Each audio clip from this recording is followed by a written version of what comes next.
Chers amis oyonnaxiennes, chers amis oyonnaxiens, comme vous le savez, nous œuvrons avec mes équipes depuis le début de la crise Covid pour anticiper, accompagner et mettre en place les différents dispositifs qui nous ont permis de contenir au mieux les effets de cette pandémie.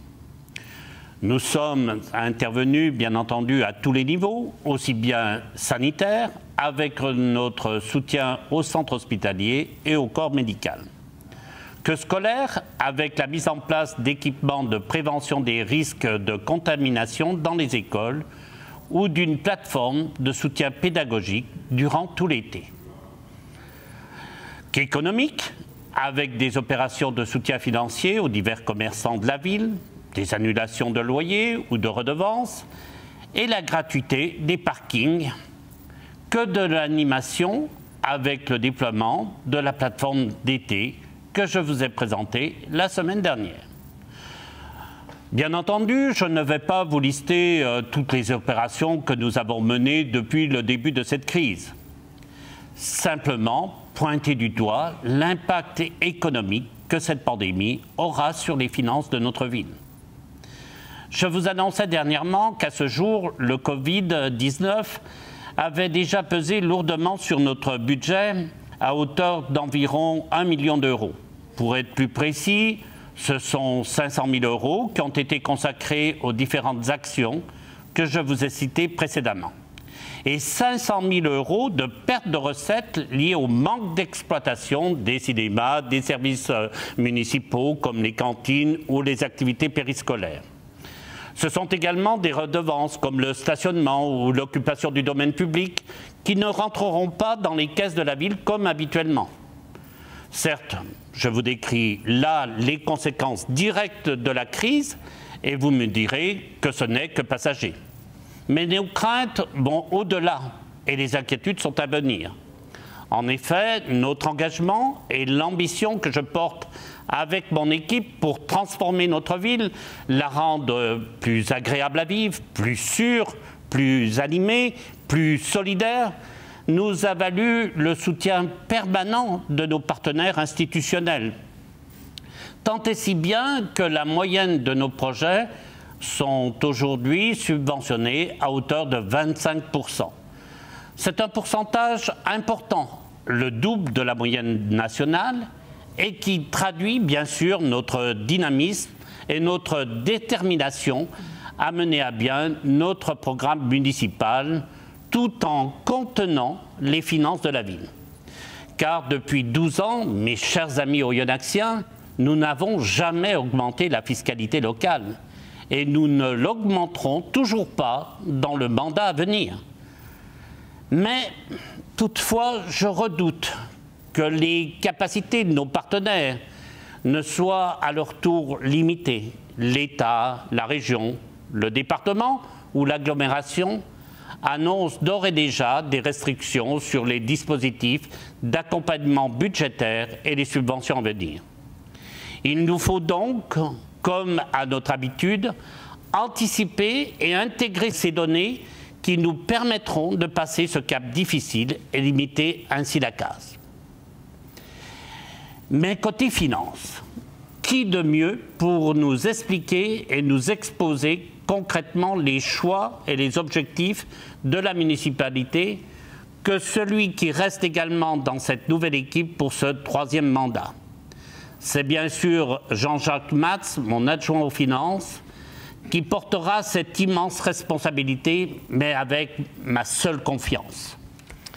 Merci Michel pour ta confiance et pour m'avoir confié ce poste stratégique. Je veux saluer le travail remarquable effectué au cours de tes 2 premiers mandats et saluer par la même occasion le travail exceptionnel de mes prédécesseurs Michel Verdet et René Schaerer. Ce troisième mandat, comme tu l'as souligné, débute dans des circonstances exceptionnelles et la crise liée au Covid risque d'avoir un impact non négligeable sur les finances des collectivités locales. Heureusement, notre gestion saine et rigoureuse depuis 12 ans nous permet d'aborder cette période difficile dans de bonnes conditions, avec des finances solides et des réserves que nous avons pu conserver malgré la baisse des dotations de l'État. Je voudrais profiter d'ailleurs de ce moment pour expliquer brièvement comment fonctionne le budget de notre commune. Le budget est constitué de dépenses et de recettes. Les sources des recettes sont de 3 ordres. Les produits des services, les entrées du centre culturel, les entrées du cinéma, les produits du stationnement, des services scolaires, des locations diverses, etc. Deuxièmement, les impôts locaux, donc la taxe foncière et la taxe d'habitation principalement. Troisièmement, les dotations de l'État. Ce sont les versements que l'État fait aux communes pour assurer le financement d'infrastructures et de services. Une commune peut également avoir recours à l'emprunt, mais uniquement pour des équipements durables comme une école ou un gymnase. Les dépenses sont de 3 types. Les dépenses de fonctionnement, comme les salaires des agents municipaux, les achats d'eau, de gaz, d'électricité et les subventions versées aux associations, par exemple. Deuxièmement, les dépenses d'équipement, comme la construction d'une école ou d'une installation sportive. Et enfin, troisièmement, les remboursements d'emprunts. Pour améliorer les services et réaliser des économies, les communes ont décidé de mutualiser certaines dépenses, comme la collecte des déchets, les transports ou la distribution et le traitement de l'eau. Pour cela, elles ont créé des groupements de communes qui disposent chacun de leur budget. Oyonnax est donc la ville-centre de haut budget agglomération, le groupement des communes du haut budget. Pour le budget d'Oyonnax, les recettes de fonctionnement s'élèvent aux environs de 32 millions et nos dépenses aux environs de 28 millions d'euros, nous permettant ainsi de dégager un autofinancement de plus de 4 millions pour le financement de nos investissements. Pour compléter ce financement, nous pouvons également compter sur les subventions d'investissement versées par l'État, la région, le département et l'agglomération, et qui sont très significatives grâce notamment à ton action, Michel, auprès de nos partenaires. Nos autres recettes d'investissement sont constituées par les remboursements de TVA et les produits de cession lorsque nous cédons des biens. L'ensemble de ces recettes nous permet de bénéficier d'une enveloppe d'investissement annuelle moyenne d'environ 10 millions d'euros. Nous consacrons chaque année 2 à 3 millions à l'entretien et à la préservation de notre patrimoine, la rénovation des bâtiments, des écoles, de la voirie, des espaces verts et des aménagements divers. Et le solde, soit donc 7 à 8 millions, est destiné aux projets nouveaux dont tu vas nous parler. Pour conclure cette intervention, je souhaite attirer l'attention sur l'incertitude que fait peser la crise liée au Covid sur l'ensemble des collectivités et sur les entreprises. L'État a massivement dépensé pour soutenir l'économie et maintenir les emplois, et nous ne pouvons que nous en réjouir. Mais est-ce qu'il ne sera pas tenté, dans l'avenir, de réduire ces dotations aux collectivités afin de financer les mesures d'aide qu'il a mises en place? Nous verrons. De notre côté, nous avons souhaité aider nos commerçants. Et la municipalité a décidé, sous ton impulsion, Michel, de verser la somme de 150 000 € pour aider les plus fragiles à passer cette période exceptionnelle.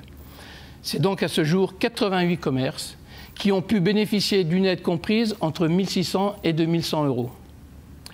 Malgré ce contexte difficile, nous gardons notre objectif de ne pas augmenter les taux des impôts locaux, comme tu l'as rappelé, et donc de respecter nos engagements. Voilà, Michel, ce que l'on peut dire aujourd'hui sur nos finances, qui restent saines et qui permettent malgré tout d'envisager l'avenir plutôt sereinement.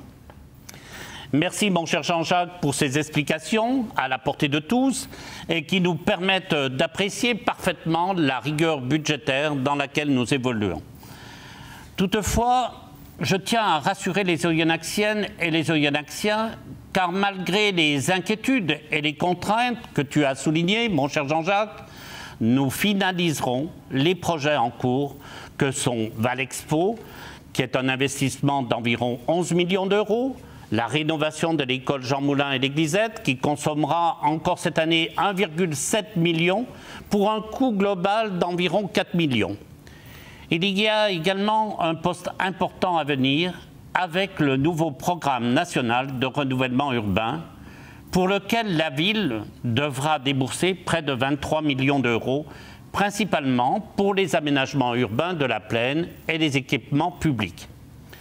Je vous rappelle pour mémoire que le coût global de ce programme se situe aux alentours de 85 millions. Et puis, il y aura toutes les promesses de campagne qu'il nous faudra tenir, mais qui représentent également un coût pour la collectivité. L'augmentation des effectifs de la police municipale, la poursuite de la rénovation et de la modernisation des groupes scolaires, les projets autour du musée de la Grande Vapeur et ainsi de suite. À ce jour, nous estimons pouvoir assumer ce programme ambitieux. Mais demain, qu'en sera-t-il si la situation économique venait à se dégrader? C'est aussi cela le rôle d'un maire, savoir anticiper, prévenir, accompagner les mutations économiques ou sociales, être à l'écoute de ses concitoyens et faire preuve de flexibilité et d'adaptation quand la situation l'exige. Vous pourrez compter sur moi, sur mes adjoints et sur toute mon équipe pour poursuivre avec détermination et abnégation le travail que nous avons initié il y a maintenant 12 ans. Avec un seul but, mes chers concitoyens, œuvrer pour la ville d'Oyonnax, pour l'intérêt commun et pour le bien-être de tous. Je vous remercie et je te propose, mon cher Jean-Jacques, de faire un point sur le budget de la ville assez régulièrement, si tu en es d'accord. Car, comme dans de nombreux domaines, les finances restent le nerf de la guerre et conditionnent notre capacité à mener à bien notre politique municipale. Mes chers amis, passez un super week-end avec beaucoup de soleil dans vos cœurs. Merci, à bientôt.